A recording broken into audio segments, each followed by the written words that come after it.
Hello students, I am doctor Sonia Kushwaha. आज के video में मैं आपका स्वागत करती हूँ। आज के वीडियो में आज हम लोग बहुलवाद के बारे में पढ़ेंगे। आज के वीडियो में हम लोग बहुलवाद का अर्थ जानेंगे, बहुलवाद की परिभाषा, बहुलवाद ने जो आक्षेप लगाए हैं संप्रभुता पर उनके बारे में पढ़ेंगे। इसके अलावा बहुलवाद के सिद्धांत और बहुलवाद की आलोचनाएँ देखेंगे। तो चलिए आज का वीडियो हम शुरू करते हैं बहुलवाद के अर्थ से। तो बहुलवाद क्या है? हमने दोस्तों इससे पहले की वीडियोस में संप्रभुता के बारे में पढ़ा था। संप्रभुता के बारे में हमने पढ़ा था कि संप्रभुता को एक सर्वोच्च शक्ति बताया है। इसमें प्रमुख विचारक अगर हम देखें तो हॉब्स हैं, हीगल हैं, ऑस्टिन हैं, बोंदा हैं। इन्होंने बताया था कि राज्य में एक सर्वोच्च शक्ति होती है। सर्वोच्च शक्ति वो किसी एक मनुष्य में हो सकती है या कुछ मनुष्यों में हो सकती है। उन्होंने बताया था कि ये सर्वोच्च शक्ति हर राज्य में होती है जो वहाँ के लोगों पर शासन करती है। तो जो ये सर्वोच्च शक्ति, और बताया था उन्होंने कि जो ये सर्वोच्च शक्ति होती है वो निरंकुश होती है, यानी कि वो सर्वोच्च होती है और उस पर किसी का भी किसी भी प्रकार का कोई अंकुश नहीं होता है। तो बहुलवाद क्या है? बहुलवाद इसी विचार का पर वो आक्षेप लगाते हैं। बहुलवाद इसी विचार के प्रति प्रतिक्रिया है।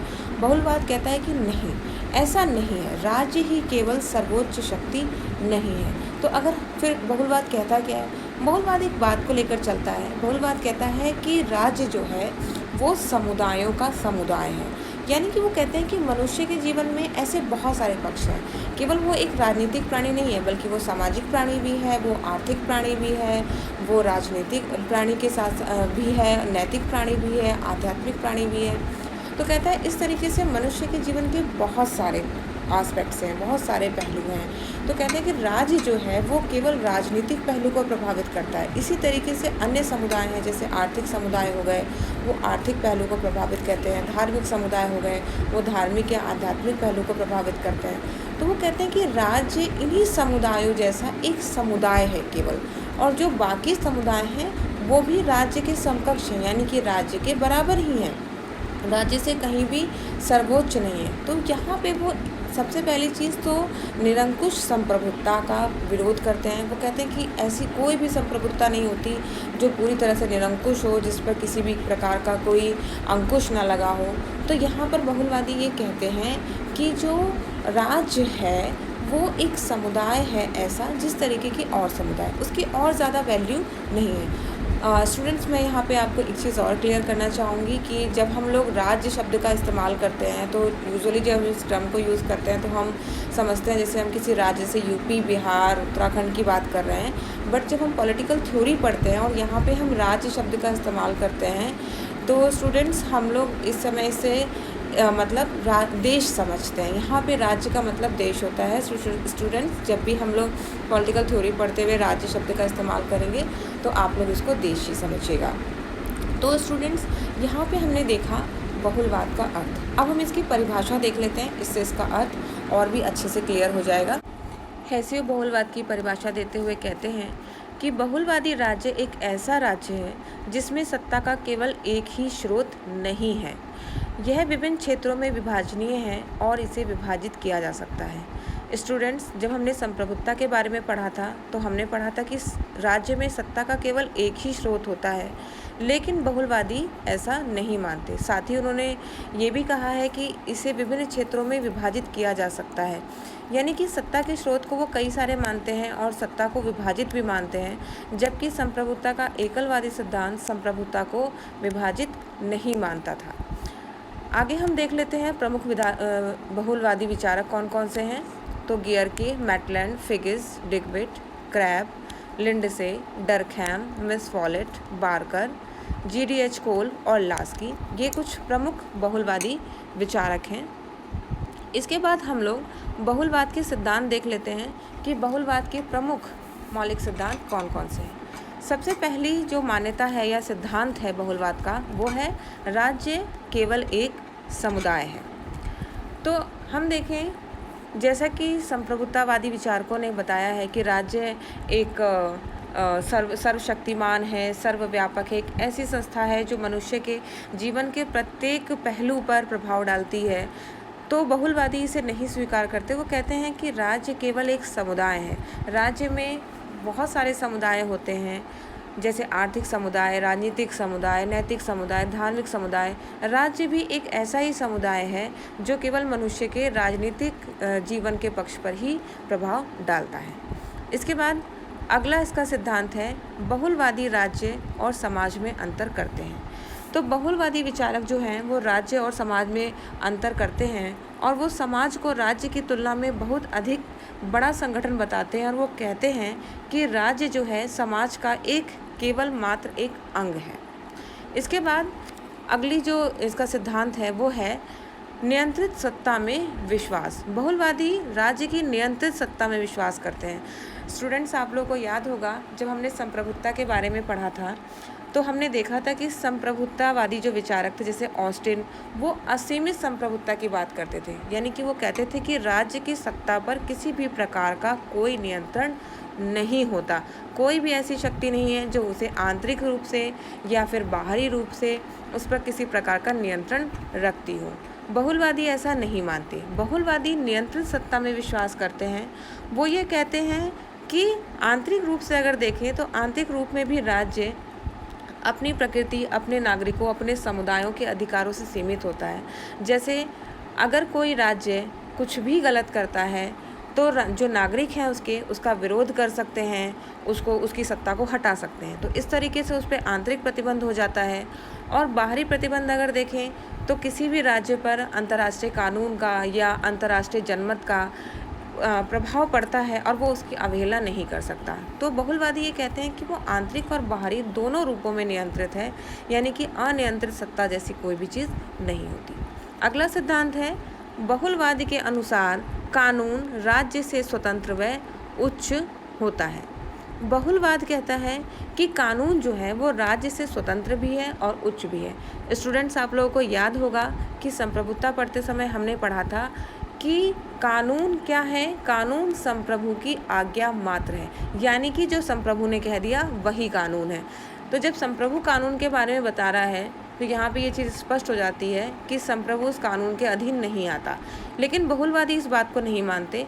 वो कहते हैं कि कानून राज्य से स्वतंत्र है और कानून राज्य से उच्च भी है। चाहे वो राजा हो या संप्रभु हो, उस पर भी कानून लागू होता है। अगली इनकी जो सिद्धांत है वो है विकेंद्रीकरण में विश्वास। बहुलवादी विकेंद्रीकरण में विश्वास करते हैं। हमने देखा था कि संप्रभुता के सिद्धांत में सारी सत्ता एक मनुष्य या फिर कुछ मनुष्यों के हाथ में होती है। तो बहुलवादी कहते हैं कि अगर ऐसा होगा तो निरंकुश होने की संभावना बहुत ज़्यादा बढ़ जाएगी सत्ता की, और जिसके लिए बनाया गया है राज्य को लोगों के कल्याण के लिए, वो जो मोटिव है वो नहीं मिल पाएगा। क्योंकि जब निरंकुश हो जाएगी सत्ता तो वो लोगों का कल्याण करने की बजाय उन पर अत्याचार करने लगेगी। इसलिए बहुलवाद विकेंद्रीकरण में विश्वास करते हैं। कहते हैं कि शक्तियों में विकेंद्रीकरण होना चाहिए। शक्तियों के विकेंद्रीकरण का मतलब ये है कि सारी शक्ति एक व्यक्ति के हाथ में केंद्रित ना होकर थोड़ी थोड़ी शक्ति अलग अलग लोगों के हाथ में केंद्रित होती है, जिससे एक ही आदमी अपनी मनमानी नहीं कर पाता। अगला इनका सिद्धांत है बहुलवाद राज्य के अस्तित्व का विरोधी नहीं है। यहाँ पे एक इम्पॉर्टेंट चीज़ है, हमने पहले भी पढ़ा था कि बहुलवाद राज्य के अस्तित्व का विरोध नहीं करता। वो ये नहीं कहता कि राज्य को ख़त्म कर देना चाहिए। वो राज्य की सर्वोच्चता का विरोध जरूर करता है, लेकिन राज्य को ख़त्म करने के बारे में वो बात नहीं करता। तो यहाँ पे वो कहता है कि राज्य जो है वो अन्य समुदायों की तरह ही एक समुदाय है, उसी के बराबर है। वो यहाँ पे राज्य को इतना ज़रूर कहता है कि वो बाकी सारे समुदायों में प्रथम समुदाय है, लेकिन वो और किसी भी तरीके से राज्य को ज़्यादा महत्व देने को तैयार नहीं है। इस तरीके से बहुलवादी राज्य के अस्तित्व के विरोधी नहीं है। अगला जो इनका सिद्धांत है वो है बहुलवाद एक जनतंत्रात्मक विचारधारा है। इसका अर्थ ये है कि बहुलवाद लोकतंत्र का विरोधी नहीं है। बहुलवाद अपने उद्देश्यों को पूरा करने के लिए कभी भी हिंसात्मक प्रणाली के प्रयोग को स्वीकार नहीं करता। वो ये कहता है कि बहुलवाद जो है वो व्यावसायिक प्रतिनिधित्व और गुप्त मतदान में विश्वास करता है। बहुलवाद का उद्देश्य है कि सर्वाधिकारवादी राज्य की जगह एक जनतंत्रात्मक राज्य की स्थापना हो, जिनसे कि किसी भी तरीके से राज्य में रहने वाले नागरिकों का जो अधिकार हैं उनका हनन ना हो, उनका शोषण ना हो। इसके बाद इनकी अगला जो सिद्धांत है वो ये है, बहुलवाद व्यावसायिक प्रतिनिधित्व में विश्वास करता है। अब ये व्यावसायिक प्रतिनिधित्व का क्या अर्थ होता है? व्यावसायिक प्रतिनिधित्व का अर्थ मैं थोड़ा सा यहाँ पे बता देती हूँ। GDH कोल इसके समर्थक हैं। इन्होंने बताया था कि जो प्रतिनिधित्व होता है वो व्यवसाय के आधार पे होना चाहिए। जैसे वो कहते हैं कि किसानों का अगर कोई नेता चुनना है तो वो किसान ही होना चाहिए ताकि वो उनकी समस्याओं को समझ सके। अगर वकीलों का कोई नेता चुनना है या डॉक्टर्स का कोई नेता चुनना है तो वो खुद भी वकील या डॉक्टर ही होना चाहिए ताकि वो उनकी समस्याओं को समझ सके। इसे व्यावसायिक प्रतिनिधित्व कहा जाता है। बहुलवाद भी इसी तरीके के व्यावसायिक प्रतिनिधित्व के बारे में बात करता है। वो भी यही कहता है कि चुनाव जो है वो व्यवसाय के आधार पर ही निश्चित ही होने चाहिए। जैसे अगर किसानों के बारे में जानने के लिए या किसानों का भला करने के लिए किसी नेता को चुनना है तो वो नेता किसान ही होना चाहिए, तभी वो किसानों की समस्याओं को, उनकी कठिनाइयों को समझ सकेगा। इस तरीके से बहुलवादी व्यावसायिक प्रतिनिधित्व में विश्वास करते हैं। इसके बाद हम देख लेते हैं कि राज्य की प्रभुसत्ता या संप्रभुत्ता पर बहुलवादियों ने क्या क्या आक्षेप लगाए हैं। तो इसमें सबसे पहला देख लेते हैं हम, समाज की वर्तमान स्थिति के आधार पर। ये कहते हैं कि समाज की वर्तमान स्थिति के आधार पर हम संप्रभुत्ता के एकलवादी सिद्धांत को स्वीकार नहीं कर सकते। ऐसा इसलिए है कि व्यक्ति की जो आज का जीवन है, आज उसके जीवन की बहुत सारी आवश्यकताएं हैं जिनकी सारी आवश्यकताओं की पूर्ति करने में राज्य जो है वो असमर्थ है। तो मनुष्य का बहुमुखी विकास करने के लिए उसके जीवन में बहुत सारे ऐसे समुदाय हैं जो बहुत ही महत्वपूर्ण भूमिका निभाते हैं। तो इसी आधार पर हम देखें तो केवल राज्य का महिमा मंडन करना गलत है। लास्की के शब्दों में हम इसको समझ सकते हैं। लास्की कहते हैं, आवश्यकताओं की दृष्टि से पूर्ण होने के लिए सामाजिक संगठन के ढांचे का स्वरूप संघीय होना चाहिए। यानी कि अगर सारी आवश्यकताओं को पूरा करना है तो केवल राज्य पर ही डिपेंडेंट नहीं रहा जा सकता, बल्कि और भी समुदायों के बारे में भी हमें पूरी तरीके से जानकारी रखनी होगी और भी समुदायों को महत्व देना होगा।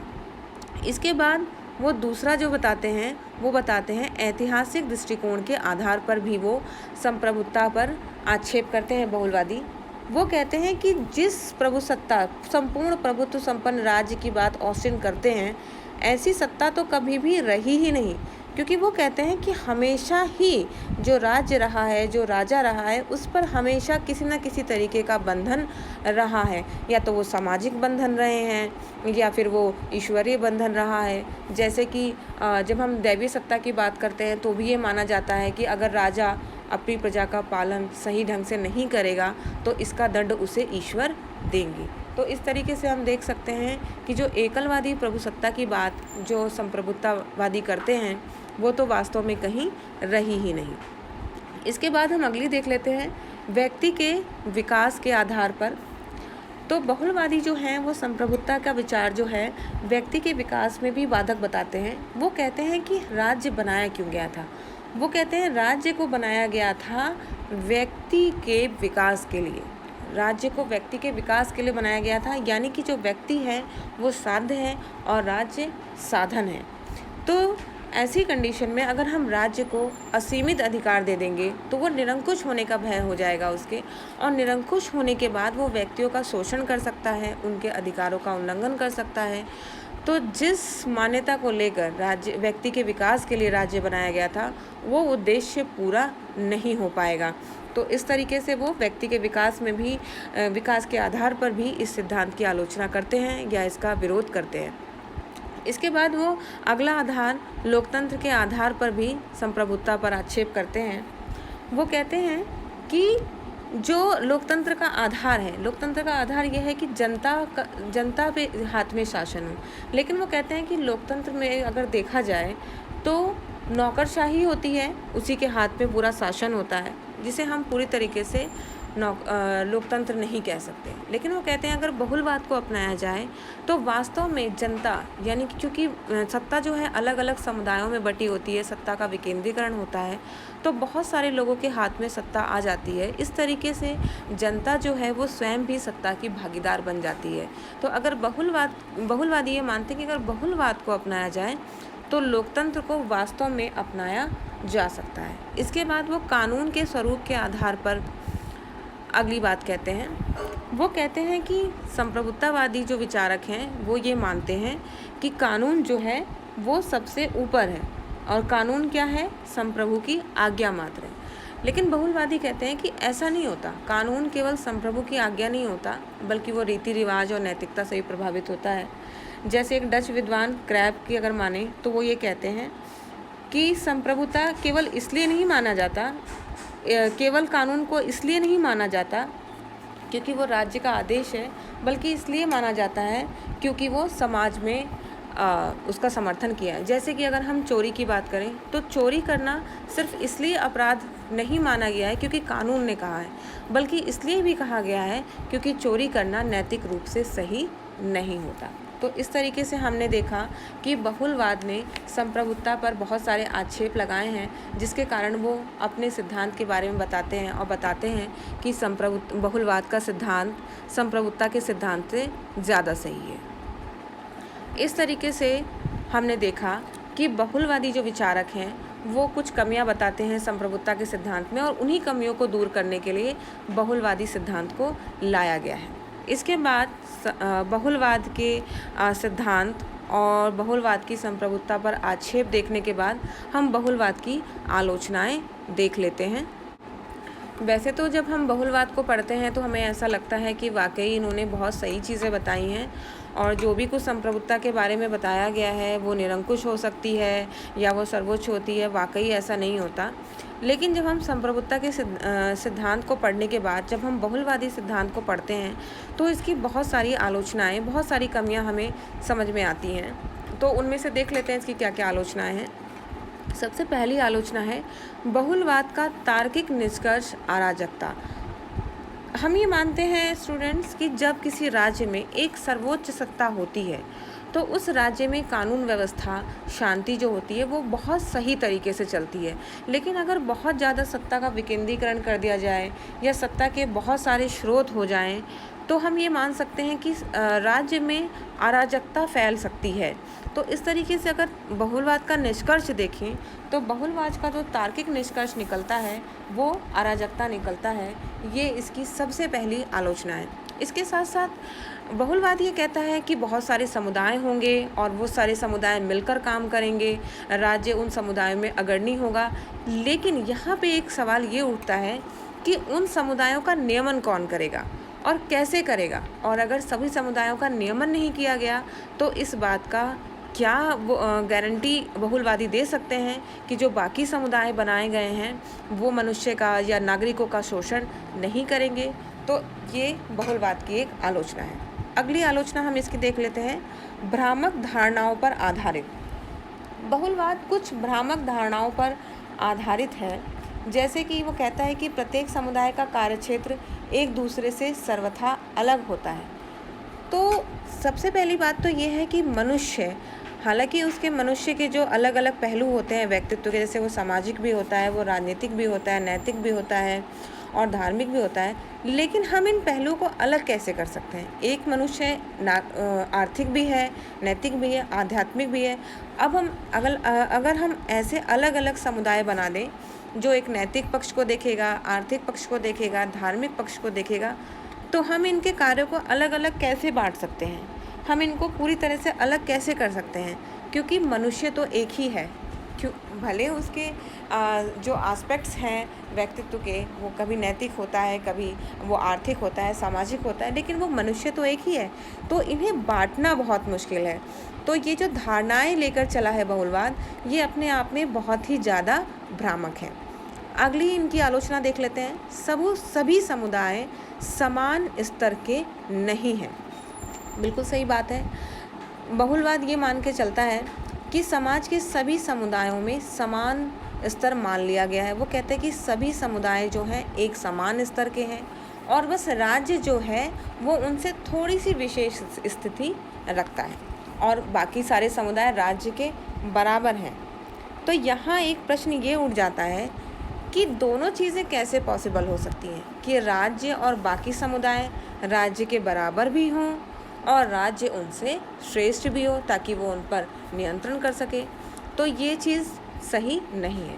इसके बाद बहुलवाद अंतर्विरोधों से भरा पड़ा है। एक अंतर्विरोध तो हमने अभी देख लिया कि हम ये कैसे मान सकते हैं कि जो राज्य है वो बाकी समुदायों के समान भी है और बाकी समुदायों पर नियंत्रण भी रखता है। ये तो बिल्कुल अंतर्विरोध वाली बात हो जाती है।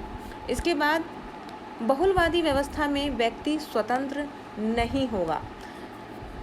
विचारकों ने ये आशंका जाहिर की है कि कहीं ऐसा तो नहीं होगा कि जिस शोषण से बचाने के लिए बहुलवादियों ने संप्रभुता सिद्धांत का विरोध किया था और बहुलवादी सिद्धांत का समर्थन किया था, ऐसा तो नहीं होगा कि वही बहुलवादी व्यवस्था व्यक्ति की स्वतंत्रता का हरण करने लगे। क्योंकि जो लोग समुदायों की स्वतंत्रता के नाम पर राज्य के नियंत्रण का विरोध करते हैं और ये कहते हैं कि वो अलग अलग समुदाय हैं जो कि राज्य के नियंत्रण से मुक्त रहेंगे, तो कहीं ऐसा ना होने लगे कि वो जो समुदाय हैं वो ही मनुष्य का अधिकारों का हनन करने लगे। इसके लिए हम मध्य युग का उदाहरण ले सकते हैं। मध्य युग में हमें याद है कि जब चर्च को भी मनुष्य का एक जीवन का एक पहलू से धार्मिक पहलू देखने की बात की गई थी और चर्च को भी बहुत सारी सत्ता दी गई थी, राज्य के समकक्ष उसको सत्ता दी गई थी। तो हमने देखा था कि उस समय मनुष्य के अधिकारों का कितना ज़्यादा भीषण तरीके से दमन किया गया था, उल्लंघन किया गया था। तो यहाँ पे ये चीज़ गौर करने वाली है कि क्या वाकई बहुलवादी व्यवस्था में व्यक्तिवादी स्वतंत्रता का हनन तो नहीं हो जाएगा। अगली आलोचना देखते हैं। राज्य संघों का संघ नहीं हो सकता। राज्य संघों का संघ नहीं है बल्कि वो उनसे उच्च है। बहुलवादी कहते हैं कि राज्य समुदायों का समुदाय है और अन्य समुदायों से उसकी अंतर भी है स्थिति में। तो यहाँ पे हम ये देखते हैं कि राज्य संघों का संघ नहीं हो सकता क्योंकि वो उनसे उच्च है, वो उनसे सर्वोच्च है और वो उन सब पर नियंत्रण रखता है। और अगर वो उन पर नियंत्रण नहीं रखेगा तो हो सकता है कि वो समुदाय जो इसलिए बनाए गए थे कि मनुष्य के शोषण से बचा सके, मनुष्य को अत्याचार से बचा सके, राज्य की निरंकुशता से, तो ऐसा ना होने लगे कि वही जो समुदाय हैं मनुष्य पर, नागरिकों पर क्या करने लगे, उनका शोषण करने लगे। उसके बाद अगला देख लेते हैं। बहुलवाद प्रभुत्व के काल्पनिक अद्वैतवादी शत्रु पर आक्रमण करता है। यहाँ पे विचारक जो हैं वो ये कहते हैं, आलोचना करते हुए, कि बहुलवाद जिस निरंकुश प्रभुसत्ता पर आक्रमण करता है, जिसका प्रतिपादन हीगल को छोड़कर राज्य सत्ता के किसी भी समर्थक ने नहीं किया, बोंदा, हॉब्स, रूसो, ऑस्टिन आदि विचारकों ने राज्य की प्रभुसत्ता की प्राकृतिक, नैतिक या व्यवहारिक कुछ ना कुछ नियंत्रण को स्वीकार किया है। तो अगर हम सिर्फ हीगल को छोड़ दें तो निरंकुश प्रभुसत्ता का जो प्रतिपादन है वो तो किसी और ने किया ही नहीं है। तो हम ये मान सकते हैं कि जो बहुलवादी हैं वो एक काल्पनिक अद्वैतवादी शत्रु बनाकर केवल उस पर आक्रमण करते रहते हैं। इसकी बहुलवाद की अंतिम आलोचना है, बहुलवाद देशभक्त विरोधी है। हम देखते हैं कि संप्रभुता जो है वो देशभक्ति का समर्थन करती है और वो कहते हैं कि राज्य सत्ता के विरुद्ध चाहे कुछ भी क्यों ना हो जाए, चाहे अंतर्राष्ट्रीय विचारों का कितना ही महत्व हो जाए, इस बात से इनकार नहीं किया जा सकता कि वर्तमान समय में राज्यों में देशभक्ति का अपना एक महत्व है, एक महत्वपूर्ण स्थान है। इसे बहुलवाद के द्वारा ख़त्म नहीं किया जा सकता। तो स्टूडेंट्स, हमने देखा बहुलवाद की आलोचनाएं। इसके बाद बहुलवाद को कंक्लूड करते हुए डॉक्टर आशीर्वादम कहते हैं, यह एक ऐसे सिद्धांत के रूप में जो कि संप्रभुता के परंपरागत विचारों की ज्यादतियों को ठीक करता है और उसकी कमियों को पूरा करता है, बहुलवाद एक महत्वपूर्ण सिद्धांत है। लेकिन जब यह संप्रभुता के नैतिक सिद्धांत को उखाड़ फेंकने की बात करता है, तब यदि यह व्यर्थ नहीं तो खतरनाक अवश्य हो जाता है। तो स्टूडेंट्स, ये था बहुलवाद का सिद्धांत, ये कंप्लीट होता है। धन्यवाद।